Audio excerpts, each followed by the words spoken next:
ஹல்லேலூயா, ஹல்லேலூயா. நம்முடைய பிதாவாகிய தேவனாலும் கர்த்தராகிய இயேசு கிறிஸ்துவினாலும் உங்களுக்கு கிருபை, இரக்கமும் சமாதானமும் உண்டாவதாக. ஆமென். ஹல்லேலூயா. ஆம் சகோதரர், இந்த வேளையிலும் நாம் சிந்திக்கும்படியாக தெரிந்து கொண்டதான வேத வசனம் தானியேலின் புஸ்தகம் 9ஆம் அதிகாரம் அதனுடைய 19வது வசனத்தை நாம் வாசிப்போம். தானியேல் 9:19.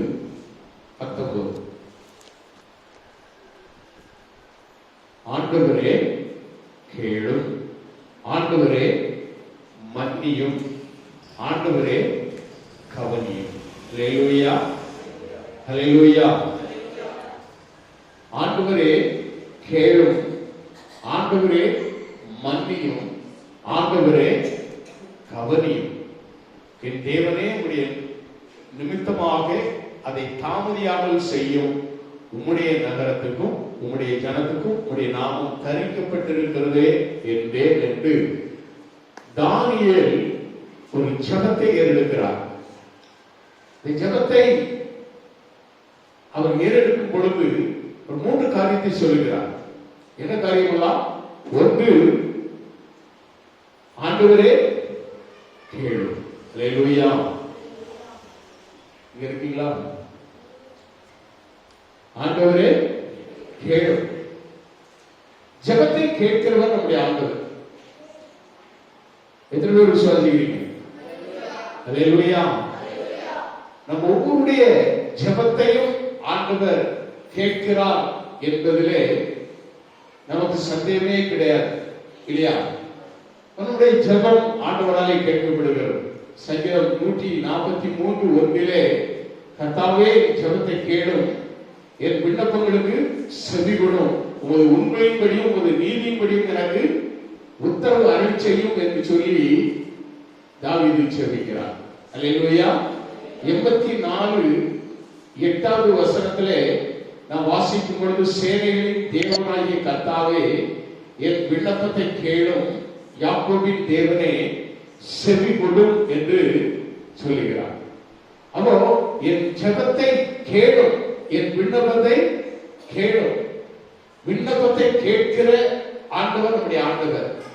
அப்படித்தான் எசேக்கியா ராஜாவுடைய விண்ணப்பத்தை கேட்டேன், கண்ணீரை கண்டேன் என்று ஆண்டவர் சொல்கிறார். அல்லேலூயா. அப்ப நம்ம ஒவ்வொருடைய ஜெபமும் விண்ணப்பத்தையும் ஆண்டவர் கேட்கிறவராய் இருக்கிறார். சங்கீதம் 102:1 நாம் வாசிக்கும் பொழுது, கர்த்தாவே என் விண்ணப்பத்தை கேளும், என் கூப்பிடுதல் உம்மிடத்தில் சேர்வதாக என்று சொல்லப்பட்டிருக்கிறது. ஒரு சங்கீத வாசகம் இன்னைக்கு என்ன சங்கீதம்? எத்தனை சங்கீதம் சொல்லுவோம்? 6ஆம் சங்கீதம் 9வது வசனத்தை வாசிங்க. 6ஆம் சங்கீதம் 9வது வசனம். கர்த்தரின் விண்ணப்பத்தை கேட்டார். ஒரு உறுதியான ஒரு நிலைப்பாடு.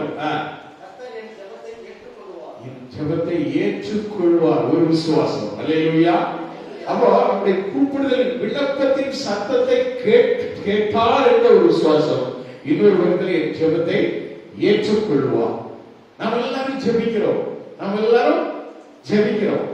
ஆனால் நம்முடைய ஜெபம் ஆண்டவர் கேட்கிறாரா? சங்கீதம் 119:145 நாம் வாசிக்கிறோம், முழு இருதயத்தோடு கூப்பிட்டேன், கர்த்தாவே ஜெபத்தை கேளும், உங்களுடைய பிரமாணங்களை கைக்கொள்ளுவேன் அப்படின்னு சொல்லிட்டு சொல்ற. ஜெபத்தை கேளும், உங்களுடைய பிரமாணங்களை கைக்கொள்ளுவேன். எப்படி ஜெபிக்கிறார்? முழு இருதயத்தோடு கூப்பிட்டேன். அல்லேலூயா. நாம அப்படியா ஜெபம் பண்றோம்? நம்முடைய வாழ்க்கையில எப்படி ஜெபம் பண்றோம்? நம்முடைய ஜெபம் எப்படி காணப்படுகிறது? எல்லாரும் அப்படியே முழங்கால் போட்டு அப்படியே என்ன செஞ்சிடும்? ஈஸ்வர சோத்திரம் சோத்திரம் சோத்திரம். அது கேட்டாலும் உடனே ஐயோ அடுப்புல ஸ்டவ்ல பால் வச்சோமே பொங்கிட்டா உடனே எந்திரிச்சு அங்க போயிடுவாங்க, அடுப்படிக்கு போயிடுவாங்க. பிறகு வருவாங்க, வந்து சோத்திரம் சோத்திரம் சோத்திரம், அம்மா எனக்கு சோறு, சரி இருந்த வாரேன், எந்திரிச்சு போயிடுவாங்க. இப்படிதான் நம்முடைய வாழ்க்கை இருக்கிறது. ஜெபத்திலே நாம் எப்படி இருக்கிறோம்? முழு இருதயத்தோடு நாம் ஜெபிக்கிறோமா? நாம் ஆண்டவருடைய அந்த கூப்பிடுதல், நம்முடைய கூப்பிடுதலின் சத்தத்தை ஆண்டவர் கேட்கிறார். நம்முடைய ஜெபம் ஆண்டவருடைய போய் சேருகிறதா? எப்படி காணப்படுகிறது? நம்முடைய ஜெபம் எப்படி காணப்படுகிறது? நாம் பார்க்கிறோம். ஒரு வருஷத்துல சங்கீதம் 119 149 வாசிக்கும் பொழுது உங்களுடைய கிருபையின்படி என் சத்தத்தை கேளும் கர்த்தாவே, உடைய நியாயத்தின்படி என்னை உயிர்ப்பியும் அப்படின்னு சொல்றாரு. அப்போ உடைய கிருபையின்படி என் சத்தத்தை கேளும், என்னை உயிர்ப்பியும். அப்படின்னா என்ன? நம்ம உணர்வில்லாதவர்களா இருக்கிறோம். அநேக காரியங்கள் நம்ம மரித்தவர்களை போல நாம காணப்படுகிறோம். ஒரு உணர்வில்லாத ஒரு ஜெபம், ஒரு உயிரில்லாத ஜெபம் இந்த வேலையில காணப்படுகிறது. இங்க ஏசாயா தீர்க்கதரிசி 1:15 நீங்க வாசிப்பாங்கன்னா, ஏசாயா 1:15 நீங்கள் உங்கள் கைகளை விரித்தாலும் நினைச்சுவேன், என் கற்றை உன்னை விட்டு மறைப்பேன். அந்த வசனத்தை கொஞ்சம் ஏதோ பண்ணலாம்.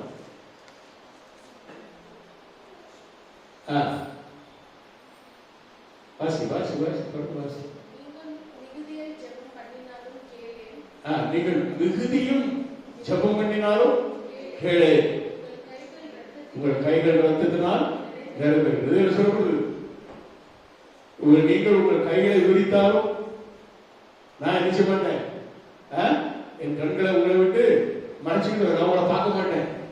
இன்னொரு பதில் சொல்றாரு, அடுத்த என்ன சொல்றாரு, நீங்க மிகுதியாய் ஜெபம் பண்ணாலும், எவ்வளவு நீண்ட ரெண்டு பேர் நீங்க ஜெபம் பண்ணாலும் உங்க ஜெபத்தை நான் நினைக்க மாட்டேன், கேட்க மாட்டேன். ஏன்? முந்தின வருஷத்து வாசிப்பாரு, உங்கள் மாத பருப்புகளையும் உங்கள் பண்டிகைகளையும் என் ஆத்மா வெறுக்கிறது, அவைகள் எனக்கு வருத்தமாக இருக்கிறது, அவைகளை சுமந்து இழைத்து போனேன் அப்படின்னு சொல்றாரு. இதுல நீங்க பாத்தீங்கன்னு சொன்னா 16வது வருஷத்தை வாசிக்கும் போது உங்களை கழுவி சுத்திகரியுங்கள், உங்கள் கிரியைகளின் பொல்லாப்பை என் கண்களுக்கு மறைவாக அகற்றிவிட்டு தீமை செய்தலை விட்டு ஓயுங்கள் அப்படின்னு சொல்றாரு. அப்போ இந்த வசனத்துக்கு என்ன தொடர்பு இருக்கு? அப்ப நம்முடைய ஜெபத்துக்கு ஆண்டவர் ஏன் பதில் கொடுக்க மாட்டேங்கிறாரு? நம்முடைய ஜெபத்துக்கு ஆண்டவர் ஏன் பதில் தரல? நீங்கள் வீடு என்ன கத்தி கத்தி கத்தி கத்தி சிரமம் ரொம்ப கத்தி ஆண்டவர்கிட்ட ஏதோ சண்டை போடுற மாதிரி ஜெபம் பண்ணுவாங்க. நீ என்ன கத்துக்கிறதுனாலும் ஆண்டவர் சொல்றாரு கேளான்னு சொல்றாரு. காரணம் என்ன? அது கீழே உள்ள வசனம் தெளிவா சொல்லுகிறது. என்ன சொல்லுது? 16வது வசனம், உங்களை கழுவி சுத்திகரியுங்கள், உங்கள் கிரியையின் பொல்லாப்பை என் கண்களுக்கு மறைவாக அகற்றிவிட்டு தீமை செய்தலை மீண்டும். நம்ம தீமை செய்துகிட்டே இருந்து, பொல்லாப்பு செய்துகிட்டே இருந்து, பாவத்தை செய்துகிட்டே இருந்து, ஆண்டோட கத்தி கத்தி கத்தி நீண்ட நெடு ஜெபம் பண்ணா அந்த ஜெபத்துக்கு என்ன செய்யாது? பதில் கிடைக்க. என்ன ஒரு லெட்டர் போடுறோம், விண்ணப்பம், அந்த காலத்துல விண்ணப்பம் பண்றேன் அப்படின்னு சொன்னா எனக்கு கடிதம் போடுறேன் அப்படின்னு அர்த்தம். ஒரு லெட்டர் போட்டா அந்த லெட்டர்ல என்ன பண்ணுவாங்க, if it is not reached please return back அப்படின்னு சொல்லி about this address அப்படின்னு போடுவாங்க. அத எழுது அந்த கடிதம் அங்க போய் சேரணும்னா என்ன செஞ்சணும்? ரிட்டர்ன் சேம் அட்ரஸுக்கு என்ன செஞ்சணும்? வந்துடும்.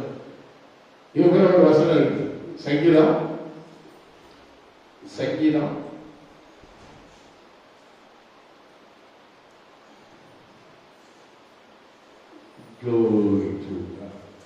35:13 இருக்கு, வாசிங்க. சங்கீதம் 35:13.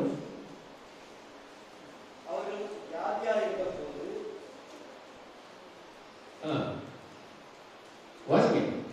அவர்கள் வியாதியாக இருந்தபோது எனக்கும் என் உறுப்பாய் இருந்தது, நான் உபவாசத்தால் என் ஆத்துமாவை உபத்திரவப்படுத்தினேன், என் ஜெபமும் என் பணியுமே திரும்ப வந்தது. என்ன சொல்றாரு? என் ஜெபம் என் மடியிலே. நீங்க ஜெபிக்கிற ஜெபம் ஆண்டவருடைய மடியில போய் சேரணுமோ, திருப்பி உங்க மடியிலே வரணுமா? தாவீது சொல்றாரு, என் ஜெபம் என் மடியிலே வந்தது. நீங்க அநேகருடைய ஜெபம் அப்படித்தான் திருப்பி வரும். காரணம் என்ன? அது முந்திர வசனத்தை வாசிங்க. நான் செய்த நன்மைக்கு பதிலாக நாம் செய்த நன்மைக்கு பதிலாக தீமை செய்கிறார்கள். தீமை செய்கிறார்கள். என் ஆத்துமா என் ஆத்துமா இக்கட்டு போக பார்க்கிறார்கள். என் ஆத்துமா இக்கட்டு போக பார்க்கிறார்கள். ஏன் என் ஆத்துமா திக்கற்று போக பார்க்கிறார்கள். இவன் நன்மை செய்தான், நன்மைக்கு பதிலாக தீமை செய்கிறார்கள். அப்போ இவன் ஜெபிக்கும் பொழுது இவன் ஜெபம் அடியிலே திரும்பி வந்துவிடுது. அல்லேலூயா. சத்தத்தை அல்லேலூயா. அப்ப நீ நன்மை செய்யும் போது நன்மை பதிலாக யாராவது உனக்கு தீமை செய்து நீ அவங்களுக்கு ஜெபம் பண்ணா அவங்களுக்கு என்ன ஆகுது? அந்த ஜெபம் உன் அடியிலே திரும்பி வரும். ஊழியக்காரன் உனக்கு நன்மை செய்ய அநேக காரியங்களை சொல்லும்போது நீ ஊழியக்காரனுக்கு விரோதமா பேசிக்கிட்டே போறோம் அப்படின்னு சொல்லிச்சுன்னா உனக்காக ஜெபிக்கிற ஜெபம் ஊழியக்காரன் அடியிலே திரும்பி வரும். இந்த தாவீது தான் சொல்றாரு. அந்த அடுத்த வசனத்துல வாசிங்க. நான் அவனை என் சிநேகனாகவும் சகோதரனாகவும் பாவித்து நடந்து கொண்டே தாய்க்காக துக்கிருக்கிற போல ஆனாலும் எனக்கு ஆபத்து உண்டான போது அவர்கள் சந்தோஷப்பட்டு கூட்டம் கூடினார்கள். நீசரும் நான் அறியாதவர்களும் எனக்கு விரோதமாய் கூட்டம் கூடி ஓயாமல் என்னை நிந்தித்தார்கள். இப்படிதான் நடக்குது. நன்மை செய்கிறவர்களுக்கு தீங்கு எப்படி வருகிறது? நன்மையை பெற்றுக் கொண்டவர்கள் அவனுக்கு விரோதமாக பேசுவதும் சந்தோஷப்பட அவன் வியாதியாக கிடப்பது சந்தோஷம் கொண்டாடுவதும் இப்படித்தான் இந்த உலகம் காணப்படுகிறது. அதனால தான் அவர் உங்களுக்காக ஜெபிக்கும் பொழுது யோபு ஜெபித்தார். யோபு ஜெபிக்கிறார். யோபு அவருக்கு பட்ட கஷ்டத்தில் வேதனைப்படும் பொழுது அவருடைய நண்பர்கள் அவரை சுத்தி வந்து இருந்துட்டு அவரை குறிச்சு கொத்தி கொத்தி எடுத்தாங்க தவிர அவருக்கு ஆதரவு சொல்லல. நீர் என்ன உத்தமரா, நீர் என்ன இவரா, நீர் என்ன அவரா, நீர் என்ன பண்ணீரு, நீர் கடவுளுக்கு மேல வைத்துறோம் அப்படி இப்படின்னு கேட்டவங்க போராடிக்கிட்டே இருந்தாங்க தவிர அவரை குற்றப்படுத்தி குத்தி குத்தி காயப்படுத்தினார்களே தவிர யோபுக்கு ஆதரவு சொல்லல. ஆனால் ஆண்டவர் சொன்னார், யோபுவை பார்த்து நீ அவர்களுக்காக ஜெபம் பண்ணு, நான் உனக்கு விடுதலை அவர்களுக்கு என்ன சொல்ல மன்னிப்பு கொடுக்க அப்படின்னு சொல்லிட்டார். அப்போ அந்த யோபு பக்தன் அவர் சொல்றார். ஒரு வசனத்தை நீங்க வாசி பாத்தீங்கன்னா அந்த யோபு 9ஆம் அதிகாரம் 16வது வசனம் வாசிங்க. 9, 15, 16 வாசிங்க. யோபு நான் நீதிமானாக இருந்தாலும் அவரோட வழக்காடாமல் என் நியாயாதிபதி இடத்தில் இரக்கத்துக்கு கெஞ்சுவேன். நான் கெஞ்ச அவர் எனக்கு உத்தரவு அருளினாலும் அவர் என் விண்ணப்பத்துக்கு செவி கொடுத்தார் என்று நம்பேன் அப்படின்னு சொல்றாரு. காரணம் என்ன? அவருக்கு இருக்கிறதான கஷ்டம் வேதனை அநேக வேதனைகளிலே காணப்படும் பொழுது நம்ம ஜெபத்தையே நாம நம்பாமலே போயிடும். ஆனா அவர் ஒரு காரியத்தை சொல்லிட்டாரு. என்ன தெரியுமா? அந்த 14 வசனம் 13 வசனம் அதுக்கு மேல உள்ள வசனம் 15வது வசனம். நான் நீதிமானாக இருந்தாலும் அவருடைய வழக்காடாமல் என் நியாயாதிபதியிடத்தில் இறக்கத்துக்கு கெஞ்சுவேன். அல்லேலூயா. கெஞ்சி ஜெபிக்கிறது.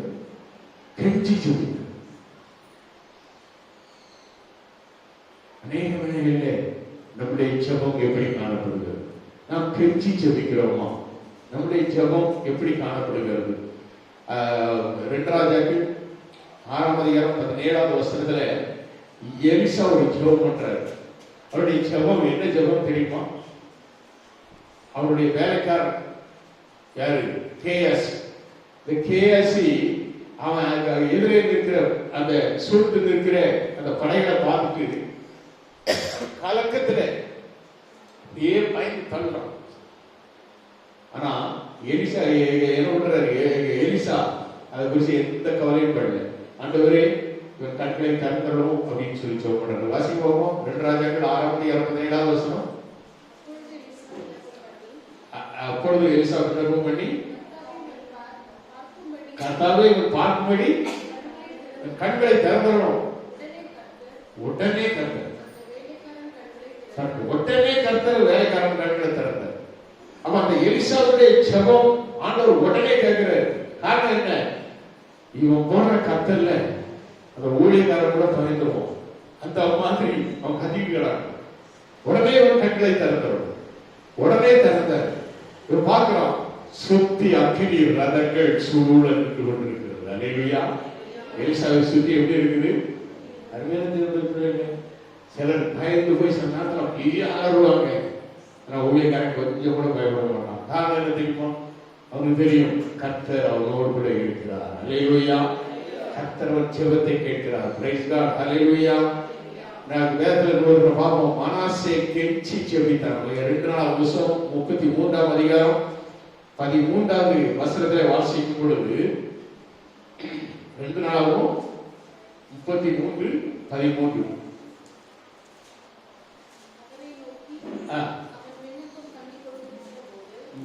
மனசு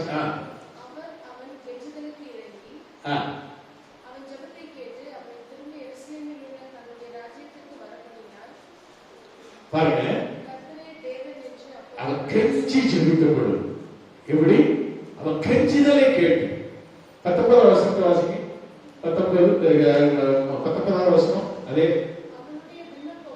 அவனுடைய விண்ணப்பமும் அவனுடைய கெஞ்சுதலுக்கு கர்த்தர் இறங்கினதும் அவன் தன்னை தாழ்த்தினதற்கு முன்னே பண்ணின அவனுடைய எல்லா பாவமும் துரோகமும் அவன் மேடைகளை கட்டி விக்கிரக தோப்புகளையும் சிலைகளையும் ஸ்தாபித்த இடங்களும் ஓசாயின் பிரபந்தத்தில் எழுதியிருக்கிறது. அல்லேலூயா.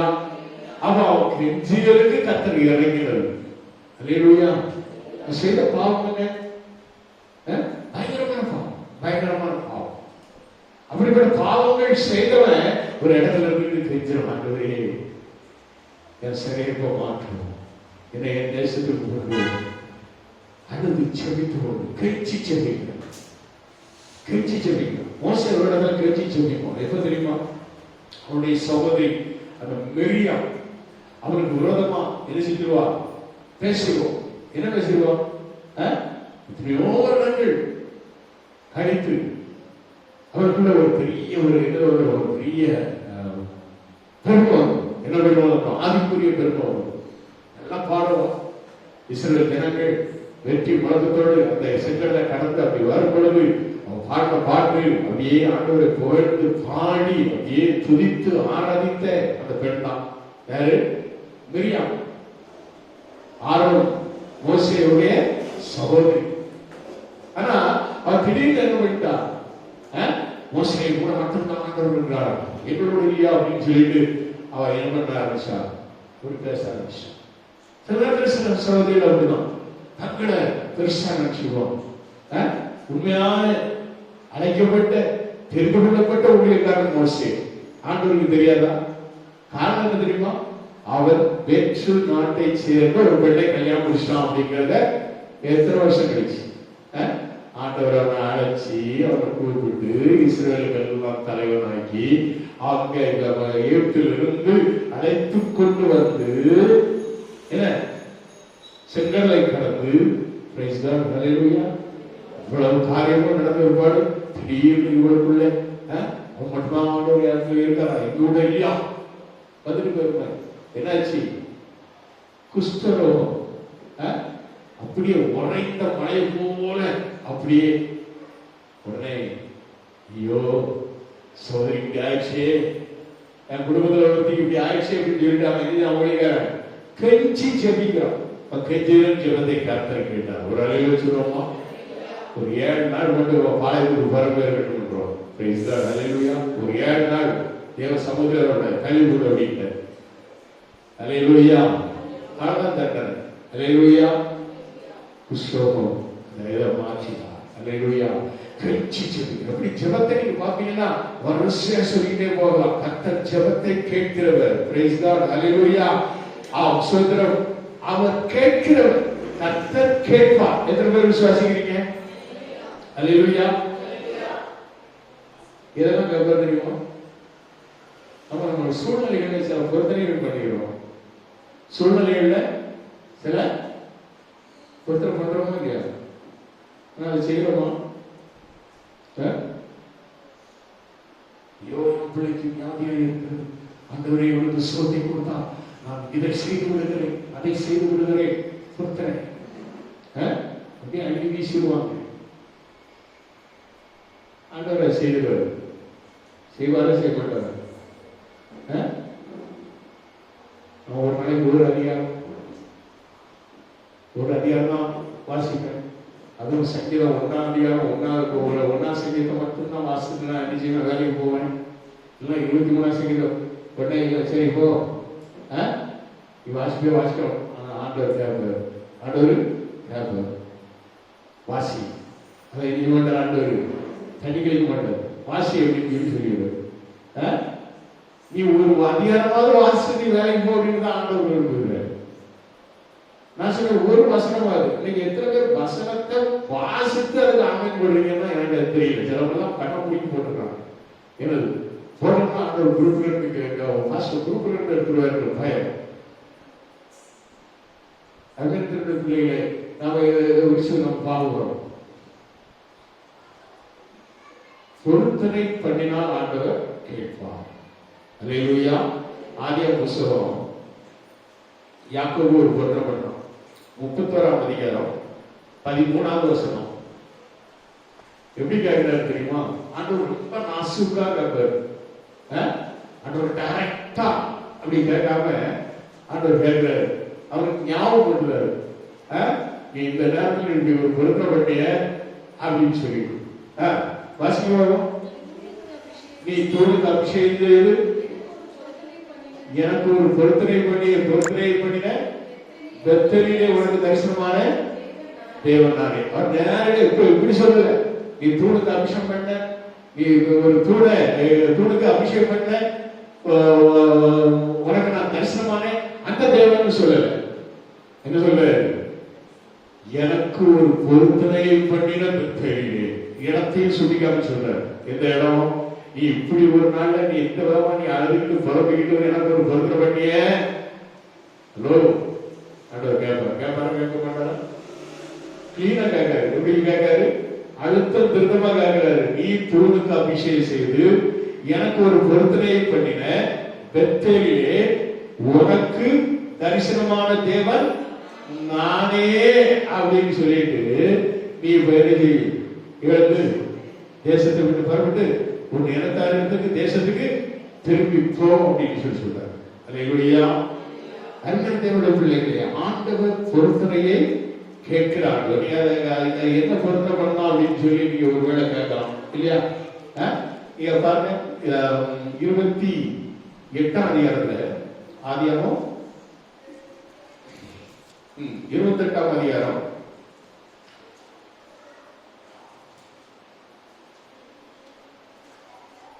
19-20 வாசிங்க. 18-19-20. அதிகாலையிலே யாக்கோபு எழுந்து தன் தலையின் கீழ் வைத்திருந்த கல்லை எடுத்து அதை தூணாக நிறுத்தி அதன் மேல் எண்ணெய் வார்த்து அந்த ஸ்தலத்திற்கு பெத்தேல் என்று பெயரிட்டான்.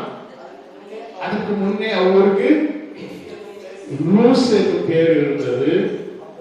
அப்போது யாக்கோபு தேவன் என்னோட இருந்து, நல்ல அந்த பொருத்தனை பாருங்க, யாக்கோபு பண்ண பொருத்தனை பாருங்க, தேவன் என்னோட இருந்து நான் போகிற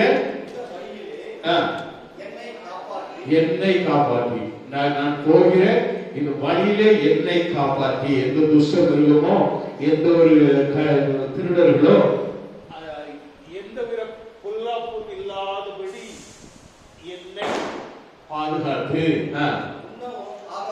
உண்ண ஆகாரமும் உண்ண எனக்கு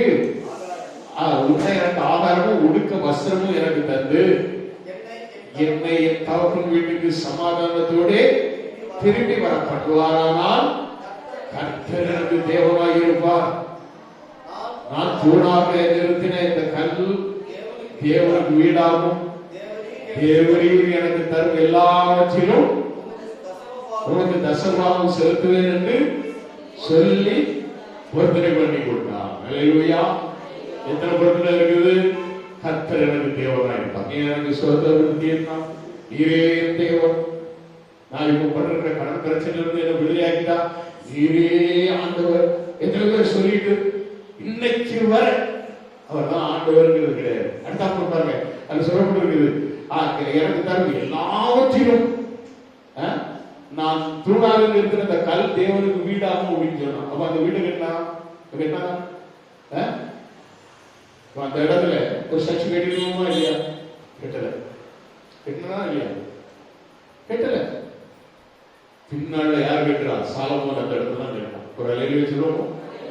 அந்த கல் இருந்த அந்த லூசா இருந்த இடம் தான் பெத்தேலா மாறிச்சு. அந்த பெத்தேல தான் அங்க யாரு? சாலமோன் தேவாலயத்தை கட்டுகிறான். பிரைஸ் காட், ஹல்லேலூயா. அடுத்ததுக்கு பாருங்க, அடுத்த ஒரு பொருத்தம் பண்றான். என்ன சொன்னா, தேவரீர் எனக்கு தரும் எல்லாவற்றையும் உங்களுக்கு தசமாக செலுத்துவேன். நீங்க அப்படிதான் நம்ம சொல்றோம். எனக்கு ஒரு நல்ல வேலை கிடைச்சிட்டா, இல்லைன்னா நான் நல்லா வியாபாரம் பண்ணி வியாபாரம் செடிச்சுட்டுனா கடவுளை நான் உங்களுக்கு தசமாக தருவேன். யாரை ஏமாத்துறாங்க? கடவுளை ஏமாத்துறாங்க. என் தொழில் நல்லா ஆயிடுச்சுன்னா நான் என்ன செய்யறேன்? உனக்கு அந்த வர வருமானத்திலிருந்து நான் தசமாக கொடுக்குறேன். நான் நல்லா ப்ரொமோஷன் கிடைச்சி நல்ல வேலையில நான் உயர்வு அடைச்சிட்டோம்னா உனக்கு இப்படி 1000க்கு பொறுத்துறேன். என் பிள்ளைக்கு சோமாச்சுன்னா நான் உங்களுக்கு காணிக்கை செலுத்துறேன். என் பிள்ளை பரீட்சையில பாஸ் பண்ணிட்டாங்கன்னா ஒரு காணிக்கை. எங்க அம்மா அந்த காலத்துல பொருத்தம் பண்ணுவாங்க. எங்க குடும்ப சூழ்நிலைகள், எங்க அப்பா அம்மா 2 பேரும் டீச்சர் தான். ஆனா வர்ற வருமானம் இதுல அழிக்கிறதுக்குன்னே எங்க அண்ணன் ஒருத்தன் இருந்தான். அவன் என்ன பண்ணுவான்? இன்டர்வியூக்கு கார் டாக்ஸி எடுத்து அவங்க போவான். போகிற பஸ்ல போவோம், வரும்போது டாக்ஸி எடுத்து வீட்டில் வந்து இறங்குவான். ஃபுல் பாட்டில் ஃபுல் போதையில வந்து இறங்குவான். இருக்க நகையெல்லாம் அடை வச்சு இருந்தான். வட்டிக்கும் அதுக்கு தான் கட்டிக்கிட்டு இருப்பாங்க. இவங்க இங்க பொருத்தம் பண்ணிடுவாங்க. என் பிள்ளை அந்த பிள்ளைக்கு சோகம் வந்துன்னா இது நோய் வந்துன்னா உடனே பொருத்தம் பண்ணிடுவாங்க. எங்க அப்பா அப்படி பார்த்து சிரிச்சுக்கிட்டே இருப்பாரு. பொருத்தம் வேண்டியா? சரி.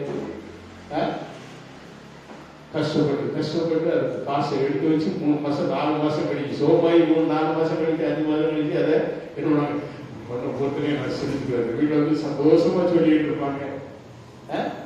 பண்ண பொறுத்தனையை ஆண்டவர் கேட்பார். கேட்பாரா? கேட்க மாட்டாரா? கேட்டாரா? யார கேட்டாரு? யாக்கோபுட்ட கேட்டாரா இல்லையா? உன்கிட்ட கேட்பாரா? கேட்க மாட்டாரா? சொல்லுங்களேன். கேட்பார். பொறுத்தனே சொன்னா என்ன செய்யணும்? ஓகேயா? சரி, இப்ப சப்ஜெக்ட் வரும். அடுத்த நீங்க பாத்தீங்கன்னா நம்ம பேசுறது ஆண்டவர் கேட்பாரு. நம்ம பேசுறது ஆண்டவர் கேட்பார். மல்கியா 3:16. மல்கியா தீர்க்கதரிசி புத்தகம் 3ஆம் அதிகாரம் 16வது வசனம்.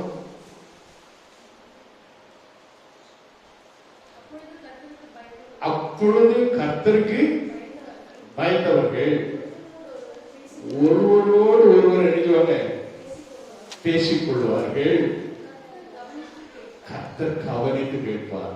ஒரு அலையில சொல்லுவோமா? அலையிலுயா. கர்த்தருக்கு பயந்தவங்க பேசுறத ஆண்டவர் நினைச்சுவாரு, கவனித்து கேட்பாங்க. நீ அப்படியே ரோட்ல வாக்கிங் போறோம்னு சொல்லிட்டு என்னெல்லாமோ பேசிக்கிட்டு எதெல்லாமோ பேசிக்கிட்டு ஒருத்தருக்கு ஒரு குடும்பத்தை குறிச்சு இன்னொரு குடும்பத்தை அப்படியே குறைச்சி பேசிக்கிட்டு நீ நடந்தா கர்த்தர் கேட்பாரா? கேட்க மாட்டாரா? கேட்பாரு. அல்லேலூயா.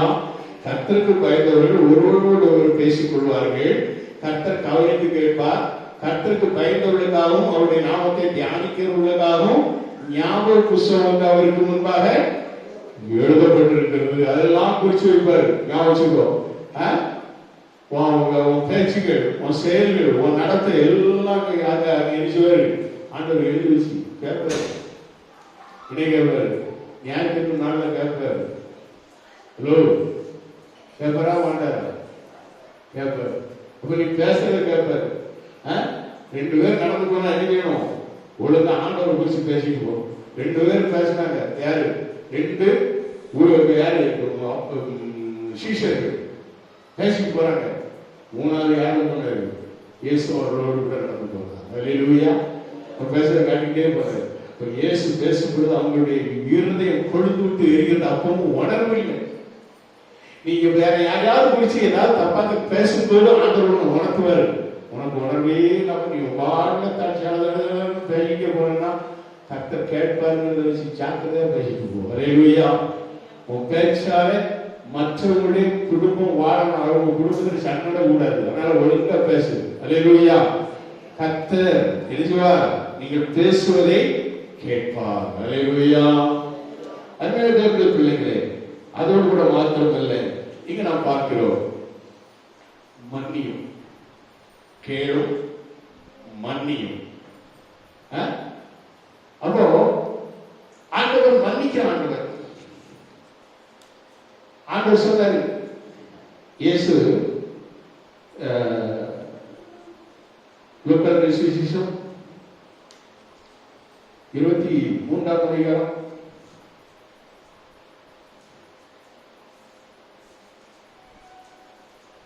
23ஆம் அதிகாரம் பாருங்க. பிதாவே இவர்களுக்கு மன்னியும்.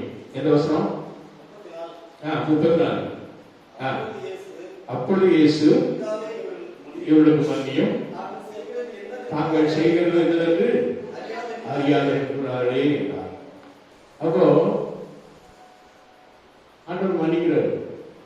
பிதாவே இவர்களுக்கு மன்னியும் சொல்லி சொல்றாரு. ஆனால் செய்கிறது இன்னதென்று அறியாதிருக்கிறார்களே சொல்றாரு. அவங்க அறிஞ்சு செஞ்சாங்களா, அறியாம செஞ்சாங்களா? 18ஆம் வசனத்தை வாசிங்க. எதை கேட்டு? அவன் பிலாத்து சொல்றான், ஒவ்வொரு வருஷமும் பண்டிகை நாட்கள்ல நான் உங்களுக்கு ஒரு விடுதலை இருக்கிறேன், இப்ப நான் பரவாச விடுதலையாக்கணுமா, இயேசு கிறிஸ்துவை விடுதலையாக்கணுமா? அவங்க என்ன சொல்றாங்க? இவனை அகற்றும். யாரு? இயேசுவை அகற்றும், பரவாசை விடுதலையாக்கும் என்று சத்தமிட்டு கேட்டார்கள். அந்த பரபாஸ் என்பவன் நகரத்தில் நடந்த ஒரு கலகத்தின் நிமித்தமும் கொலை பாதகத்தின் நிமித்தமும் காவலிலே வைக்கப்பட்டிருந்தான். ஹல்லேலூயா. எவ்வளவு சிரிப்பாங்க. 20ஆம் வசனத்தில் சொல்றோம், பிலாத்து இயேசுவை விடுதலையாக்கும் மனதாய் மறுபடியும் அவர்களிடத்தில் பேசினான். 22ஆம் வசனத்துல 3ஆம் தடவை அவர்களை நோக்கி, ஏன் இவன் என்ன பொல்லாப்பு செய்தான்? மீண்டும் கேட்கிறான். என்ன கேட்டாலும் என்ன சொன்னாங்க தெரியுமா? இவனை சிலுவையில் அறையும், இவனை சிலுவையில் அறையும், இவனுடைய ரத்தப்பழி என் மேலும் என் பிள்ளைகள் மேலும் வரட்டும் அப்படின்னு சொன்னாங்க. இவங்களாம் இவங்க அறியாம செஞ்சாங்களா? சொல்லுங்க. அறியாம தான் செஞ்சாங்க இல்லையா? அறிஞ்சு செஞ்சாங்களா, அறியாம செஞ்சாங்களா? நீங்க என்ன குற்றவாளி மேல பாக்கீங்க, என்ன சிலுவையில் இருந்தாலும் பாக்கீங்களோ? சொல்லுங்க. அறிஞ்சு செஞ்சாங்களா, அறியாம செஞ்சாங்களா? அறிஞ்சுதான் செஞ்சாங்க, ஆனா அறியாமல் செய்தார்கள். ஹல்லேலூயா. இயேசு சொல்றாரு, அறியாமல் செய்தார்கள். நான் சொல்றேன், அறியாமல் செய்தார்கள். ஹல்லேலூயா. என்ன அறியாமல் செய்தார்கள்? இயேசுதான் மேசியா என்று அறியாமல் செய்தார்கள். ஹல்லேலூயா. இயேசுதான் தெய்வம், அவர்தான் நம்மை ரட்சிக்க வந்தவர், அவராலே தான் நாம் மீட்கப்படுவோம், அவரே அன்றி வேற யாராலும் நமக்கு ரட்சிப்பு கிடையாது என்று அறிந்திருந்தார்கள், ஆனால் செய்திருக்க மாட்டார்கள். இயேசுவே ரட்சகருக்கு அவர் அறியவில்லை, மேசியா என்று அறியவில்லை. இன்று வரை இஸ்ரவேலிலே சொந்தம் அங்கு இருக்கிறதான பெரும்பான்மையோ இயேசுதான் மேசியா என்று இன்னைக்கு வரை கிடையாது, இன்னைக்கு வரை அறிந்தது கிடையாது. அவனுக்கு மேசியா ஒருத்தர் இனிமத்தான் வருவாருன்னு நினைச்சுக்கிட்டே இருக்கிற ஒரு கூட்டம். அவங்க இன்னைக்கும் அந்த தேவாலயம் இடிஞ்சு போய் கிடக்கிற தேவாலயத்தில் சோழ போய் அப்படியே முட்டி முட்டி முட்டி முட்டி முட்டி மேசியாவே வாரும், மேசியா வாரும். இயேசு அதுக்கு வயசு கொஞ்சம் இன்னொரு இருந்தா வருவாரு, ரகசியம் வருது, 3வது வருகை பகிரங்க வருது. ஹல்லேலூயா. பகிரங்க வருகையில தான் அந்த அவங்க எல்லாம் தடப்படுவாங்க. ஆனா விசுவாசிக்கிற நாமும் ரகசிய வருகையிலே போயிடணும். ஒரு அறிவியல் சொல்லுவோமா? இங்கே சத்தமே இல்லை, வரியா இங்கே கிடங்க, சர்ச்சை இப்படியே இருக்கும், போறவங்க ஆயத்தமா இருக்கிறவங்க முடிச்சிடும், அதெல்லாம் போயிடும். ஒரு அறிவியல் சொல்லுவோமா? ஹல்லேலூயா. அதுதான் தேவனுடைய பிள்ளைகள். அதான் ஆண்டவர் மன்னிக்கிற ஆண்டவர். நாமும் மன்னிக்கணும், நாமும் மன்னிக்கணும். மத்திய 6:12 வசனத்துல வாசிக்கப்படுகிற எங்கள் கடனாளிகளை நாங்கள் மன்னிப்பது போல எங்கள் கடன்களை எங்களுக்கு மன்னியும் அப்படின்னு சொல்லி நம்ம வாசிக்கிறோம். லூக்கா 11:4 எங்கள் பாவங்களை, லூக்கா 16 எங்கள் பாவங்களை எங்களுக்கு மன்னியும், நாங்கள் எங்களிடத்தில் கடன்பட்டவர்களுக்கும் மன்னிக்கிறோமே அப்படின்னு சொல்லி சொல்லப்பட்டிருக்கு. அப்ப மன்னிப்பு எத்தனை விதமா இருக்கு? ஒண்ணு பாவக்கடன். எத்தனை விதமான கடன்? பாவக்கடன். இன்னொரு கடன் என்னது? காசு கடன், பணம் வாங்கின கடன். ரெண்டு கடனையும் மன்னிக்கணும். அல்லேலூயா. நம்ம மன்னிக்கிறோமா? பாவங்களை மன்னிக்கணும். இன்றைக்கும் மன்னிப்பு அப்படிங்கிறது பாவங்களை மன்னிக்கிற ஒண்ணு. ஆண்டவர்கிட்ட மன்னிப்பு வேணும், தெய்வத்திட்ட மன்னிப்பு வேணும். இன்னொன்னு, நம்ம யாருக்கு விரோதமா ஏதாவது செய்தோம்னா அவங்கள்ட்ட மன்னிப்பு வேணும். இன்னொன்னு, ஒரு ஊழியக்காரர் சொல்ற, ஒரு பெண்ணிகாஸ்ட் ஊழியக்காரர் சொல்ற, நாமே மன்னிக்கணும். இன்னொன்று தெய்வத்தை மன்னிக்கணும்.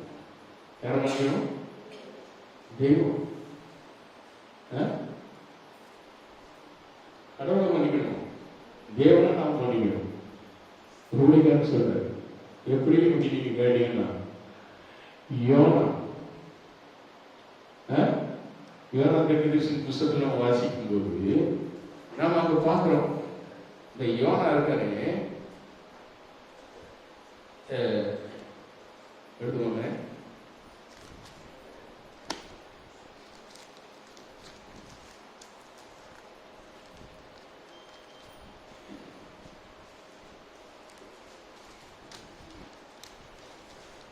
Glory to God.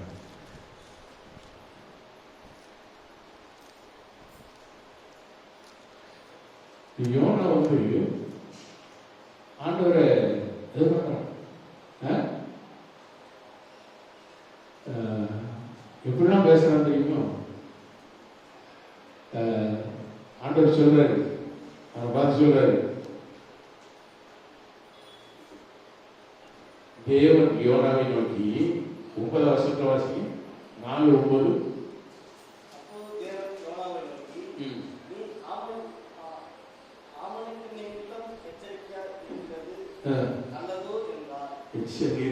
எரிச்சலா இருக்கிறது, நீ எரிச்சலா இருக்கிறது எவ்வளவு எரிச்சல் பாருங்க. யாருக்குள்ள எரிச்சல்? என்னது? பொண்டாட்டியோட எரிச்சலா, இல்ல அவன் மாமனார் மாமியாரோட எரிச்சலா, இல்ல பிள்ளைகளோட எரிச்சலா, இல்ல பக்கத்து வீட்டுக்காரனோட, இல்லைன்னா நினைவே பட்டத்தாரோட எரிச்சலா? யாரோட எரிச்சலா இருக்கான்? ஆமணக்கு செடி இல்லை, மருந்து இல்லை, ஆண்டவர் மேலேயே எரிச்சல். நான் மரண பரியந்தம் எரிச்சலா இருக்கிறது நல்லதுதான் அப்படிங்க ஆண்டவர். யார்கிட்ட சொல்றான்? நான் அப்படிதான் இருப்பேன், நான் எரிச்சலா தான் இருப்பேன். யாரு சொல்றான்? ஆண்டவர் சொல்றான். 1 வசனம் 4:1. யோனாவுக்கு இது மிகவும் வசனமா இருந்தது. அவன் கடுங்கோபம் கொண்டு கர்த்தரை நோக்கி விண்ணப்பம் பண்ணி, கர்த்தாவே, நான் என் தேசத்தில் இருக்கும்போதே நான் இதை சொல்லவில்லையா? இது நிமித்தமே நான் என்ன செய்யறேன்? முன்னே நான் ஓடி போறேன், என்ன பிடிச்சு கடலுக்கு போட்டு மீனை விழுக வச்சு என்னை மீண்டும் கொண்டு வந்து இந்த நிலுவைக்கு அனுப்பி ஊழியம் பண்ணுன்னு சொன்னீரே. நான் ஊழியம் பண்ணேன், நான் சொன்னேனே. இப்ப நான் சொன்ன வார்த்தை நிறைவேற்றிய நீர் என்ன பண்ணீரு? இறக்கம் பாருங்க. யார் மேல போய் நீங்க அநேக வேலைகள் நம்ம எத்தனை விதமா நம்ம எழுதிக்கிறோம், கடவுளை குற்றச்சாட்டிக்கிட்டு இருக்கோம். கடவுள் மேல என்னதான் ஆண்டவர் மனுஷ உடனே நேர பருவத்துக்கு அனுப்புறாரு. எங்க அனுப்புறாரு தெரியுமா? எங்க அனுப்புறாரு? மருத்துவர்கள்லாம் முதல்ல போய் இருக்கிற இடம் என்ன இடம்?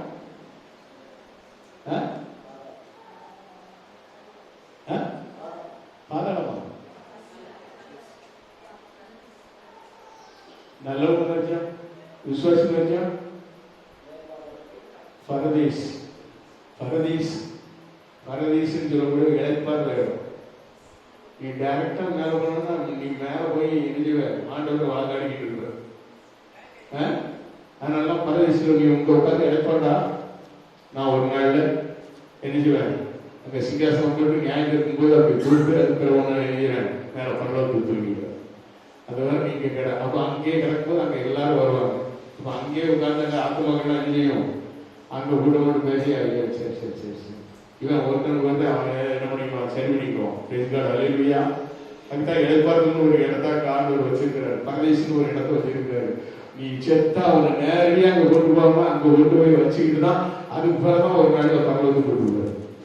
அலையிலுயா. என்ன சத்தத்தையே காணும். பாவம் செஞ்சா பாதாளம். அது சொன்ன மாதிரி பாதாளத்துக்கு டேரக்டா பாதாளத்துக்கு போயிடும்.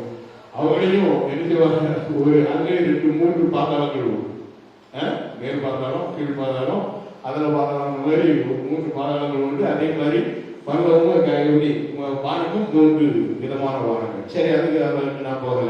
கர்த்தருக்கு ஸ்தோத்திரம். இப்படியாக ஆண்டவர் என்ன செய்கிறார்? மன்னிப்பு கொடுக்கிறார். அல்லேலூயா. ஸ்தோத்திரம்.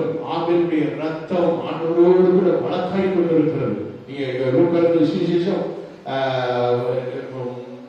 11ஆம் அதிகாரம் 50வது வசனத்துல வாசிங்கன்னா, இன்று வரை ஆபேலுடைய ரத்தம், ஐயோ நான் எப்படி அந்த வாலிப வயசுலயே நான் வாழக்கூடிய வயசுலயே என்ன கொண்டுட்டானே என்னுடைய ரத்தம் சிந்தப்பட்டதே அப்படின்னு சொல்லிட்டு அவனை கொலை செய்த அவனுடைய சகோதரன் தான் காயின். அந்த காயினுக்காக அந்த பழி வாங்கணும்னு சொல்லி அவனுடைய ரத்தம் துடிக்கிறது. வாசிக்குவோம். ஆபேலின் ரத்தமும் ஆபேலின் ரத்தம் முதல் பலிபீடத்துக்கும் தேவாலயத்துக்கும் நடுவே கொலையுண்ட சகரியாவின் ரத்தம் வரைக்கும் உலக தோற்றம் முதற்கொண்டு சிந்தப்பட்ட சகல தீர்க்கதரிசிகளுடைய ரத்தப்படியும் இந்த சந்ததியினத்தில் கேட்கப்படத்தக்கதாக அப்படி செய்வார்கள் என்று சொல்லப்படுகிறது. அல்லேலூயா. அப்போ அந்த ரத்தப்படி நீங்க அதை வெளிப்படுத்தல் 6ஆம் அதிகாரம் 10வது வசனம் வாசிங்க. வெளிப்படுத்தல் 6:10.